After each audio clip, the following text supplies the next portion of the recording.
future is now built strong experiences to drive engagement. Well, the moderator for the same is Mr. Amitabh Khanna, Head Customer Delivery, South Asia, MasterCard, and the panel members are Mr. Dharman Shah, Head Digital SBI Mutual Funds, Mr. Rajdeep Charan, Head CRM and Customer Experience, Eureka Folks, and Mr. Gokul Gopal Krishnan, Vice President and Business Head, Asia, Unifor.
Hi. Good evening, everyone. After a hectic day, almost 8-9 hours sitting in the room, talking about customer experience and how do we leverage, how do we make it better, I think it's been a long day.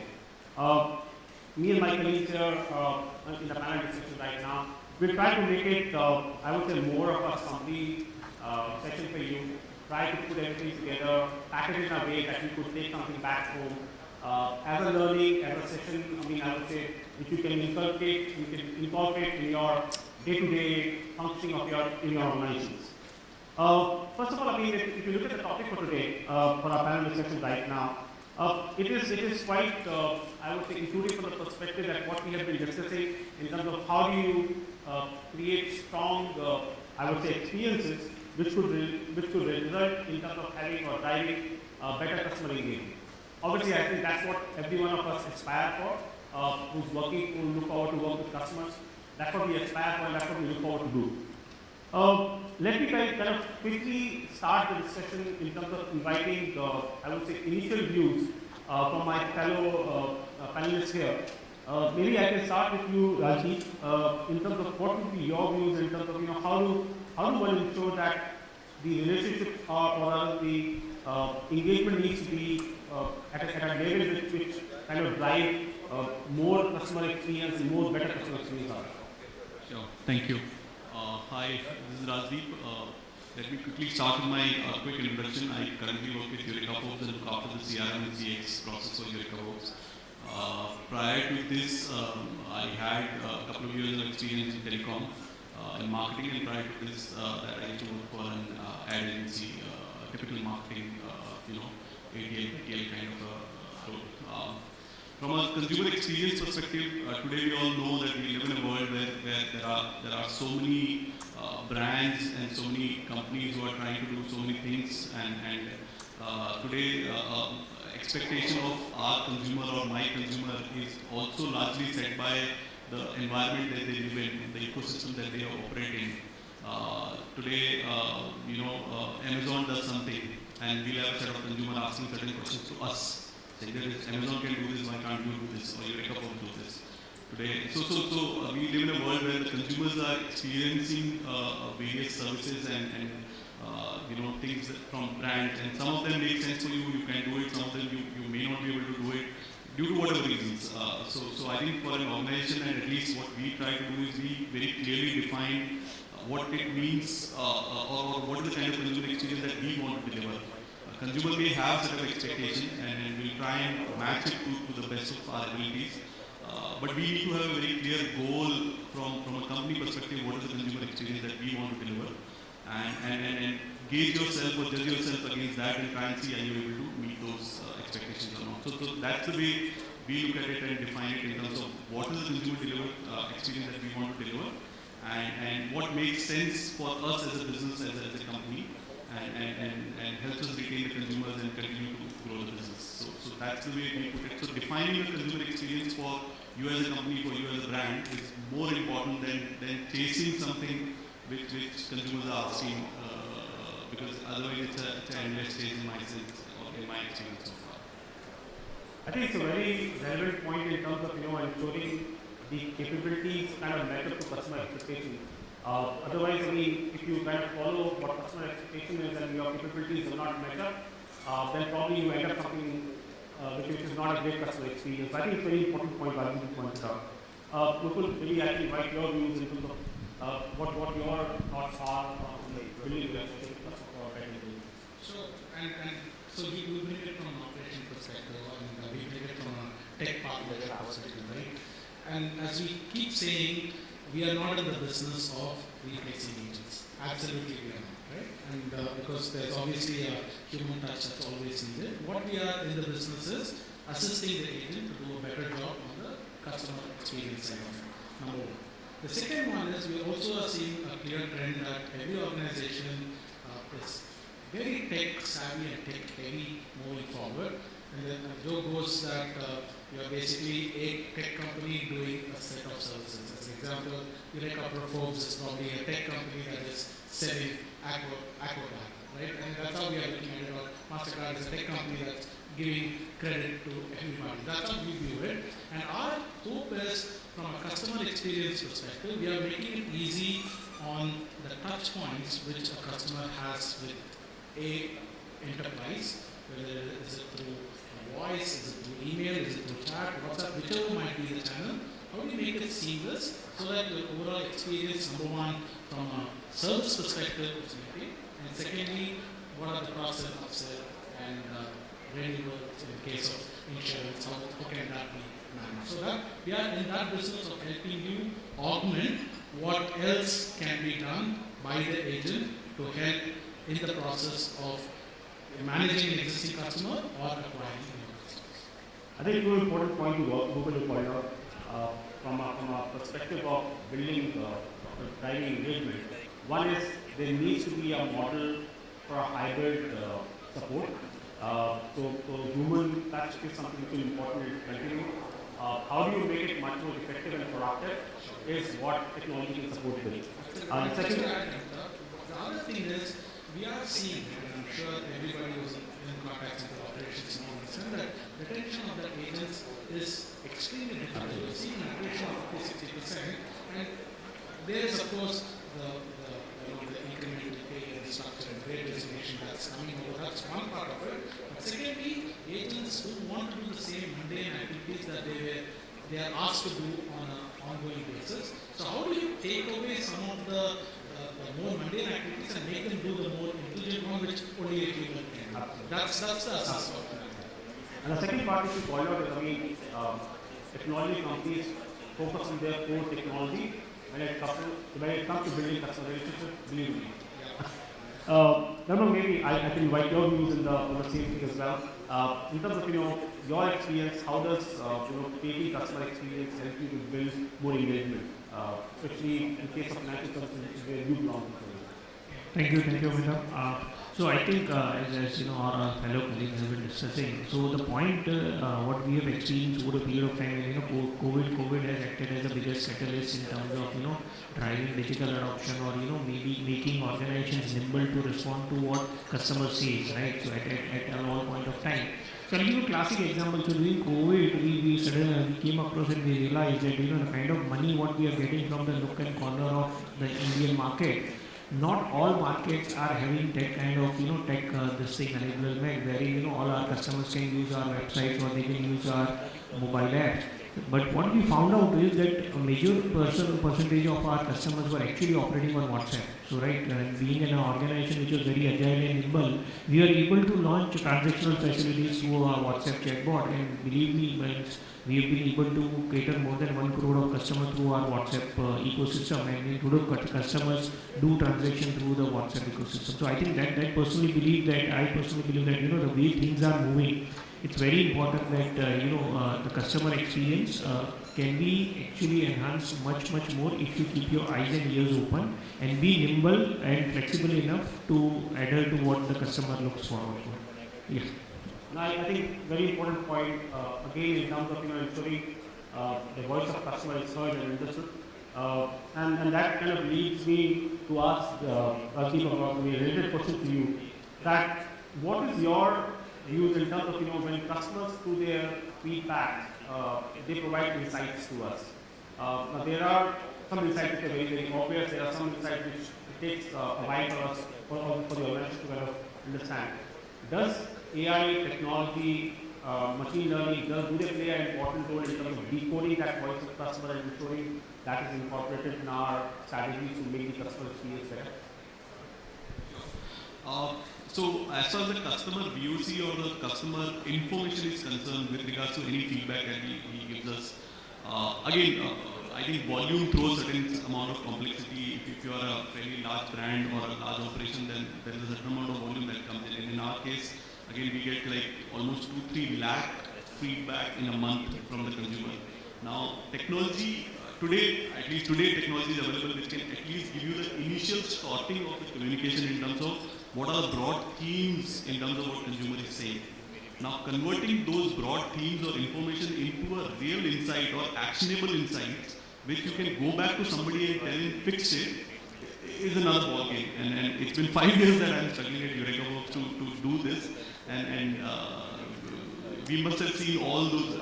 Honestly, I can tell you for sure, in entire Eureka Works, almost 20,000 people, not more than 2% people really knows what goes on in the systems and processes.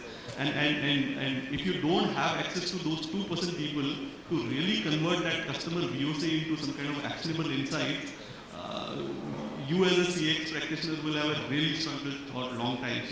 So just to give you an example, whenever the new process gets rolled out or any changes that happen in the process, there is a tech team or there is a back-end team who creates this and then does the training. Now training, of course, they don't go and train all the 20,000, 30,000 frontline team members. They will train probably trainers will in turn train people. They will then, by the time it goes down, the information has changed some 5-6 hands. And in my experience, that information gets distorted like anything. It's like you must have seen those videos where, that Chinese whisper thing. So the front guy says something, by the time it reaches on the ground, it's completely off. Completely off. And when the consumer feedback comes back saying that so-and-so person is unhappy or... So we divide that into two set of information. One is very obvious in terms of if the consumer is unhappy, is it related to some behavior of that person who's dealing with it? He reached the rate or used certain language which is not acceptable to the consumer or didn't do the good quality of service.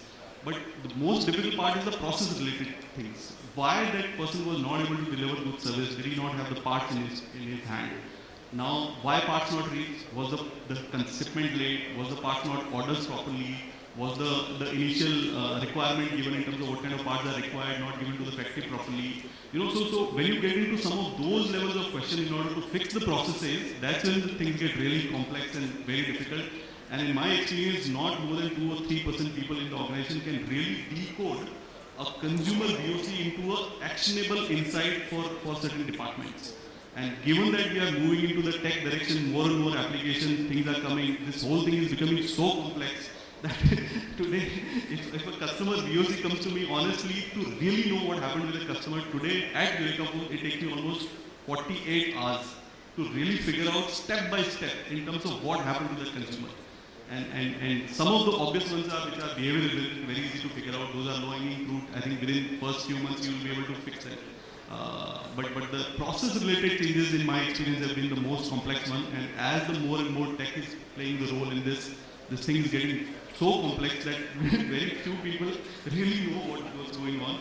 So you really need to be in an organization long enough and be friends with those people to really convert VOC into some kind of insight so that you can action on it. Otherwise, it's a loop. People will throw you in direction where after 3 days you will realize that the guy who gave you certain input, he doesn't even know how the process is run. I think the point which you're trying to follow up is that process-related changes are something which are difficult to manage, and I think it's very, I would say, obvious because processes over a period of time become habits of people who are actually executing those processes. So making a change there does not only require that mindset change, but also a lot of aptitude change as well, which probably it takes time. And Gokul, I mean, maybe I can invite your views on this one. AI, machine learning, technology can shorten that period, can provide you that right insight so that you can make the changes faster. So I'll address it in two parts here. And let's take the example that Rajiv talked about. One is getting the insights and then what do you do with that actionable based on the insight. That's secondary. The first part is getting the insights itself, getting the data, the voice of the customer. Now what we have seen is, I mean, let's say simple example, calling into a contact center or an outbound call has been made into the customer. What happens on that call? As a survey is sent either post a call or the agent transfers it to an IVR for it to collect it real time on the survey. Some of those things happen, and we also know at best 1% or 2% of the customers actually address it. And we also know that the 2% of customers who actually do that, 95% of those customers are complaint customers, right? And they didn't like the transaction, they are the ones most likely to go and give a feedback on them. The happy ones really rarely do, or the really happy ones do it, the medium and the ones simply don't even respond to that super sign. What we are saying is, and what we are trying to do is, making the entire CSAT survey NPS process automated to begin with. Collect the data. Don't send a survey either through WhatsApp or a call or email. Nobody responds to that anyways. You have the transaction history of what's happened with that customer. You actually have a voice recording, as I said in my presentation here. That is as moment of truth as it gets. You are talking right to a customer and you know what he or she felt in that point in time. And there is no prejudice in the system and there is no emotions involved in the system. It will rank the call as good, bad, ugly, whatever. Your CSAT is right there, then done right there. That is the first part of it. The second part comes in the analytics based on what has come in. Again, based on the keywords that are said in that specific call. And again, I'm talking about when I say call, it's any interaction, right? It could be a chat interaction, it could be a voice interaction, it could be an email interaction, whichever one. You can use what has been discussed there to find a certain intent or a certain problem that may have happened to a certain level. I don't for a minute say that it's 100% accurate, but to a 60% accuracy, 70% accuracy, you can pinpoint why, what happened, and how did the customer react to it to a fairly 60-70% accuracy, which might fix some of Rajdeep's problems that he was talking about, which is leave out the humans beyond it. I mean, as in, there is a lot of emotions involved there, a lot of prejudice involved there, and a lot of tribal knowledge involved out there. Let the system do that. The system is learning based on the tribal language, tribal knowledge, and that's really what we are aiming for, where you now get a complete neutral view of, first of all, collecting the data and then analyzing it over and over. That's the utopian North Star that we are looking for. I think it's important for us to call out that the data is available. It has to be understood and applied. I think that's what the bottom line is, and I think that's what exactly we were emphasizing on. Now, maybe I just want doing the discussion to a different view on this one, and maybe I'll invite your views on this one. Now, obviously, we see a typical scenario where technology is looking forward that we can make the go do wonders for you, and then we have the other side which is looking forward to it's not really believing in the world.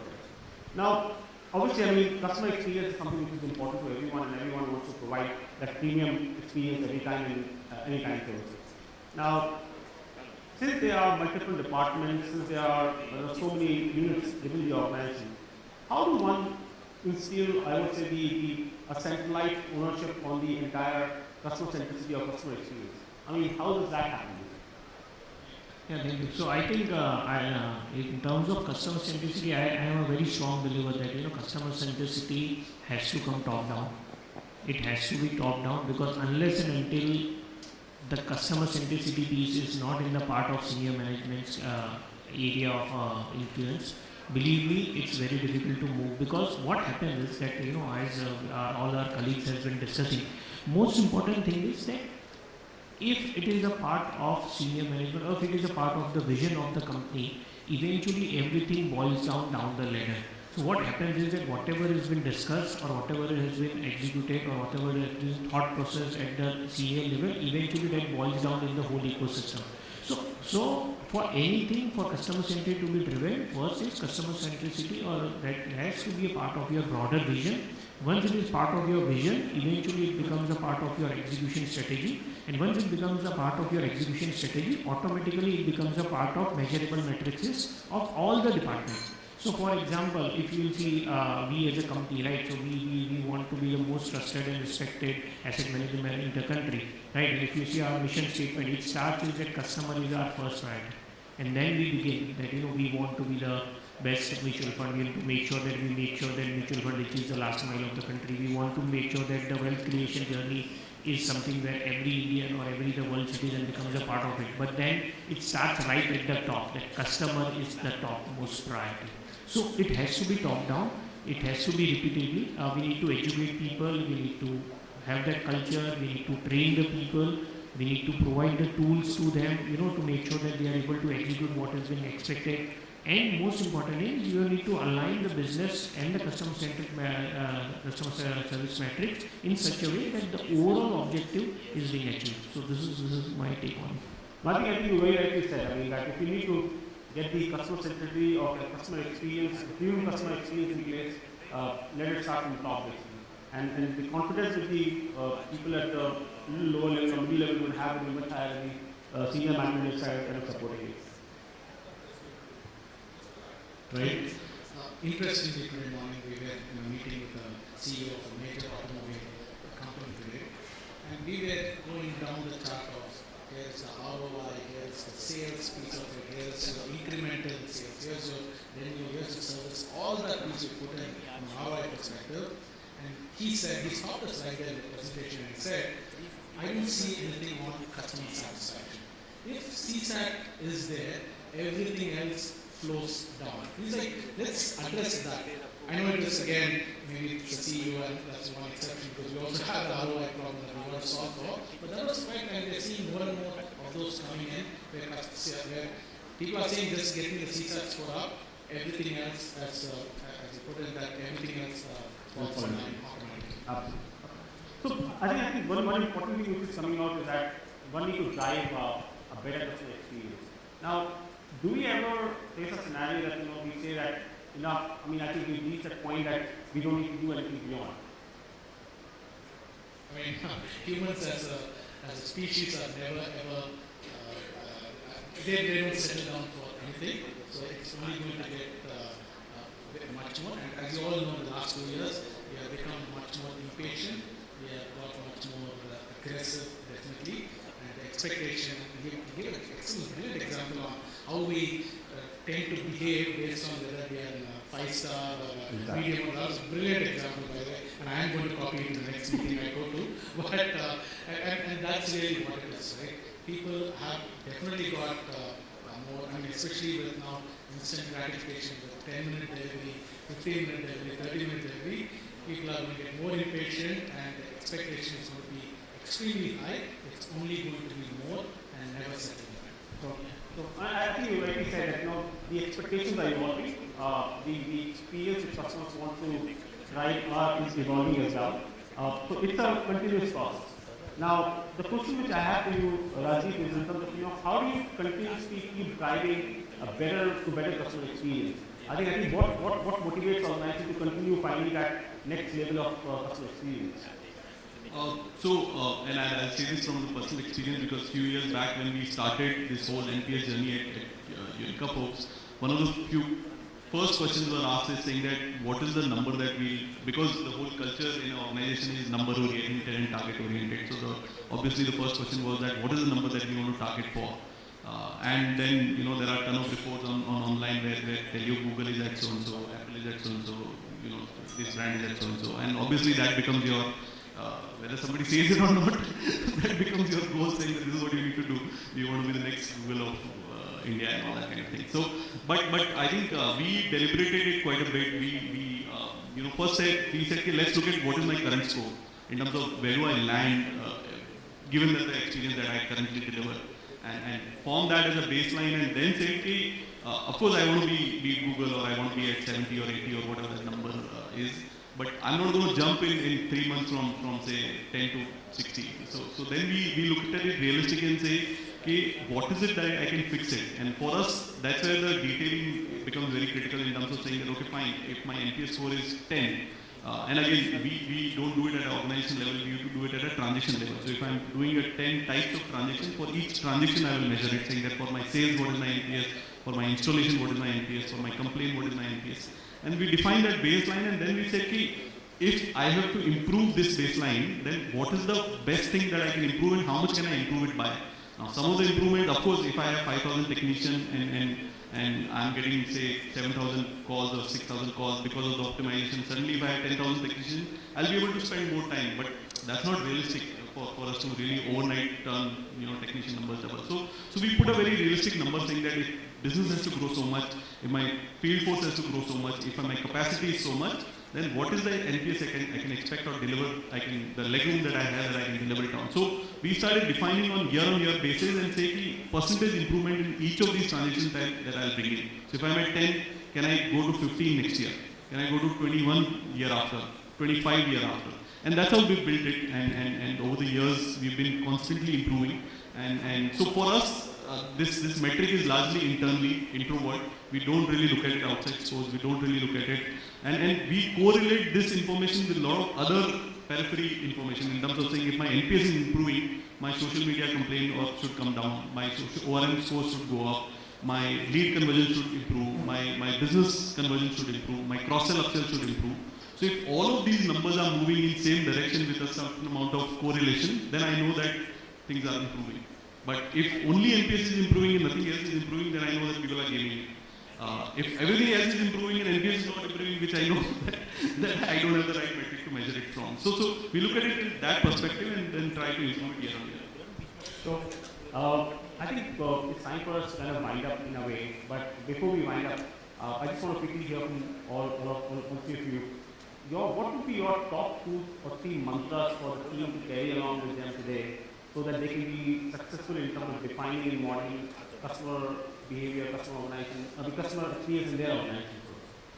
Maybe we can start with you. According to me, I think the few things what every organization has to do is, first is get your CX vision in place.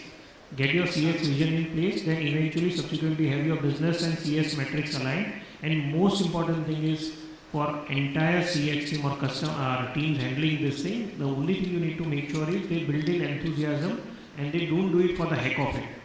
Right, so that's something which you all have to make sure that you at least make sure that whatever people handling, so like a customer handling a financial transaction and 1 crore transaction has been missed and the impact on his portfolio is let's say few thousands, and the customer service guy says, "Arey sir, koi nahi, kal ho jayega." That should not be the response. The customer, the service guy or the CX guy has to empathize with the customer and he has to understand what is there. So top priorities, it has to be top down, business metrics to be aligned, and the enthusiasm and sanity with regards to the kind of gravity of situation is to be educated to the people across. Thanks, Arnold. Quite insightful. For me, I think the mantra for a successful CX operation or a team or a brand is the team who's responsible for CX should be able to answer up till 5 to 7 layers of why. If NPS has gone down, then why? And that you will only get those answers, you will only know those answers if your understanding of processes, understanding of business, understanding of operation, understanding of underline or under the carpet connections between the systems, and all of that is very clear. Otherwise, you will get certain scores. Sometimes it will go up, sometimes it will go down, and you will have no clue why it is happening. So answering those 5 levels of why, if the score moves, is the most important thing for driving successful CX experience or practice. Deep finding is what we have to do. Okay? Finally, from a tech perspective, it is now and here. I had in our breakouts, in the networking, in multiple conversations in the last, I would say 3 months, 4 months, people have come and asked me, the tech that we presented, the tech that we've all been talking about, is that a futuristic solution? Is that really possible? Looks great. Is it viable? Is it viable in an obedient setup? all I can address is it is there, it is already running, it is piloted for, and the technology has matured in the last 24, 36 months that AI can be utilized for CX and you've got to trust us on that and we make you believe it by putting some of these guidances. I think if I can just summary, put everything together what everybody said here. Very clearly define your clear objective of customer experience, define customer personas and drive that enthusiastically, as Dharma pointed out, and you have technology to support you up and back you up. I think that's what somebody would be. Have you take any questions if there are from the audience?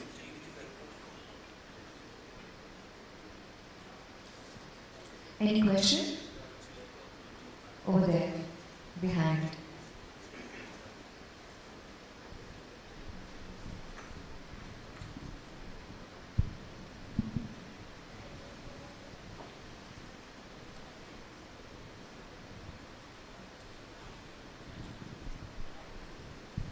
Hi everyone.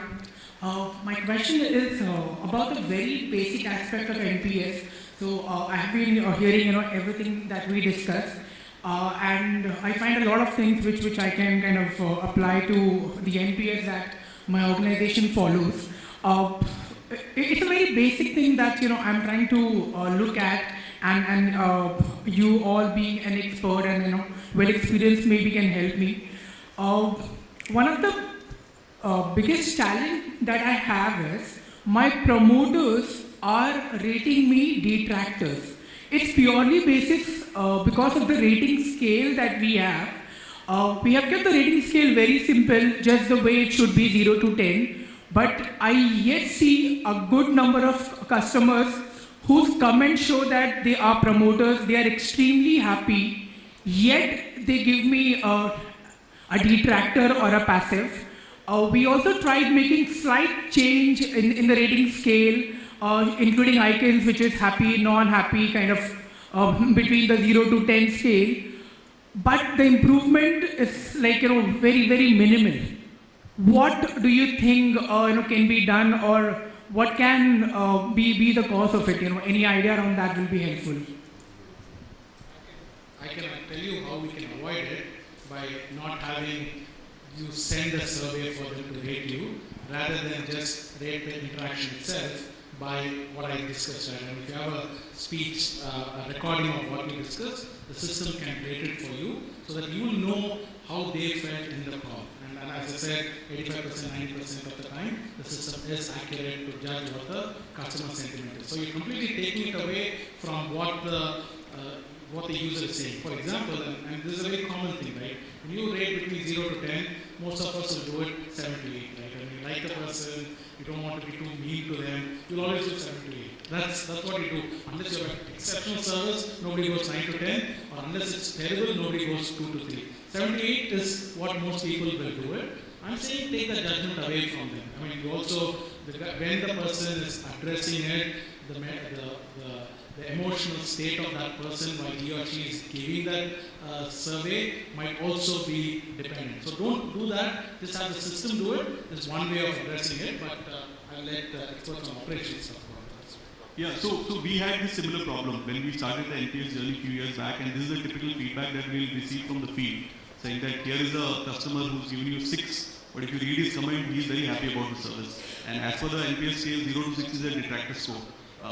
So we had this problem, and what the way we deal with it is, first of all, NPS is not at an individual or at a transaction level metric. It's at an aggregate level metric. So what we did is we stopped looking at NPS score if the transactions are not at a accumulation of 30. So for a technician or a business partner or for a particular process, if I don't have 30 responses, I don't even look at that score, even if everybody is happy or everybody is upset. So first of all, in my sense, that it's an aggregate score. It's not an individual score or a transaction level score. So you should always look at it as aggregate, saying that if there are 500 people who have given me, then what is the broad sense that they have with regards to my experience or brand that we are delivering it. And if you look at it at individual level, this problem will always be there because each consumer, in a consumer's head, 6 might be a very good score. And he may express it in 6 and say certain things, but in a scale of whatever NPS, it might be a detractor score. So I would recommend that start looking at it at an aggregate level, and aggregate level, if there are X number of people giving you promoter or detractor, then go with that as a score, and then gradually improve on it. But you will always have, I can tell you in this month alone, if I look at my 2 lakh responses that are there, I can easily find 5,000 customers where either he's giving me a 10 score but very poor remarks, or he's giving me a 1 score but very good remarks. So start looking at it at an aggregate level. So that is probably one way to address this. Just a question here, and just here. It's on the same point which Gokul put forward. You said you take away the scale from the customer and you decide what is the right thing based on what he said. It could be based on NLP or any other method to automate it. But by doing that, aren't you, of course, if you go by NLP, then obviously it is automated, so it will give you those good points, and if you see so many goods, then it is at a higher level. But if you were not to do it through a mechanical or automated system, then wouldn't it be a biased opinion from your end? That is one aspect of it. The second thing is on what Rajdeep said. You say that it is possible that we should not have to look at those extremes where somebody is rated me 1, but he is giving very good comments, whereas somebody is rated me 10 and really puts me down the drain. So, in such scenarios, leaving those outliers, shouldn't we then look at those NPS systems and perhaps say that the moment I get an 8, it implies a 10. And then I get a 2 or 3, it implies 1, whatever. Means, shouldn't the scales now be changed to reflect what the customer responds to on such a scale? I will answer Gokul first and then I will. Sure, perfect.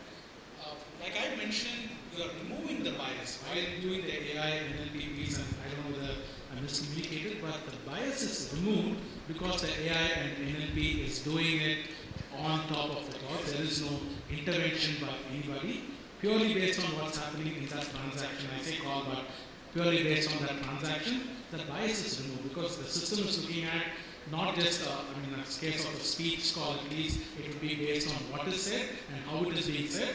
On a case of a text or an email, it is just what is being said. So the bias is actually removed through the AI NLP systems that we have. Right. Agree. Now to answer on the NPS question, first of all, the way we look at it is NPS is an indicator of your loyalty. Correct? It has nothing to do with the anything else. It's purely to say what is the likelihood of this consumer repeating business with you again in future. So NPS is all about. So for example, if one of our technicians attends your water purifier complaint and you give 9 or 10 or you give 6. So it doesn't say whether the service was good or bad. Service may be whatever it is, okay? But your 9 score, or if X percentage of your consumers are giving you 9 or a 10 score, what it means that in future if that consumer needs the service again, there is a very high chance that he will come back to you as a brand. So it's a loyalty indicator. It is nowhere saying that if somebody is giving 9, which means he's extremely happy with you or he's extremely upset with you. So look at it NPS as a loyalty indicator and something that tells you that what is the probability of this consumer repeating business with you and nothing more than that. It doesn't say whether that transaction which got performed, is he happy with that transaction? It's not a CSAT. It's a loyalty indicator. So you should look at it with that lens and say if my NPS is good, which means there is a good chance that from these set of customers, in future I will get good repeat business. That's all. Thank you. In my view, if you ask me, it's important to draw conclusions from the NPS and draw some action. I think that's something which is important. Now, obviously, it might require, as Ravi was just mentioning, it's an indicator of certain things. It's not really the end of anything else. So you have to go back and look in terms of how that NPS can help you to drive some action. What Gokul was trying to mention is use technology to do it, which is very good because it can help you solve complex things in a simpler way in a shorter span of time. But also it is important that we go back to the customers and understand what we could have done so that they could feel much better. Is something which is a very, very basic thing, and I think that's something which I will very strongly recommend. Any other question?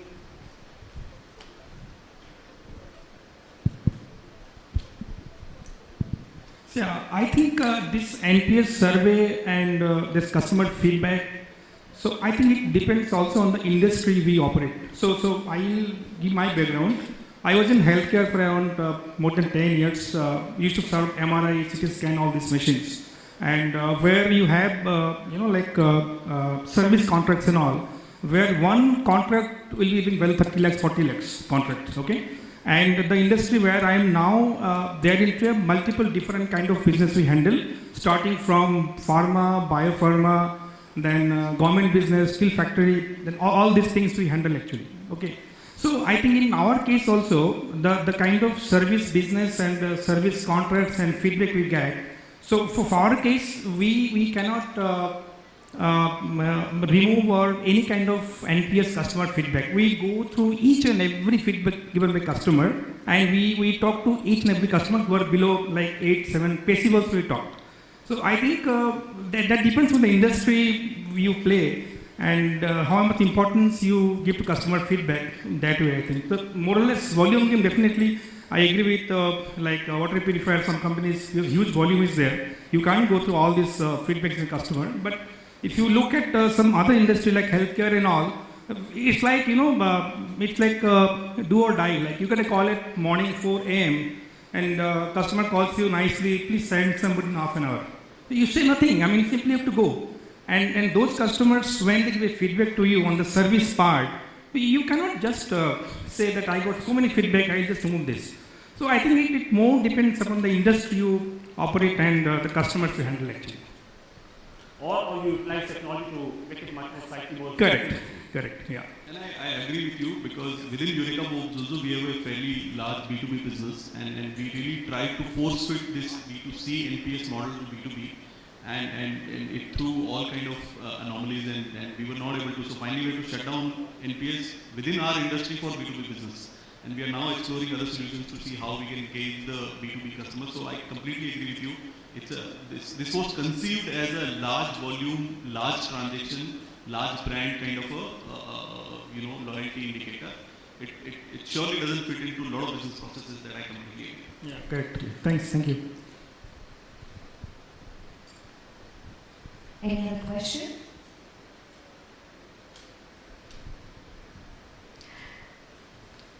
I guess there's no question. So thank you so much for wonderfully moderating this session.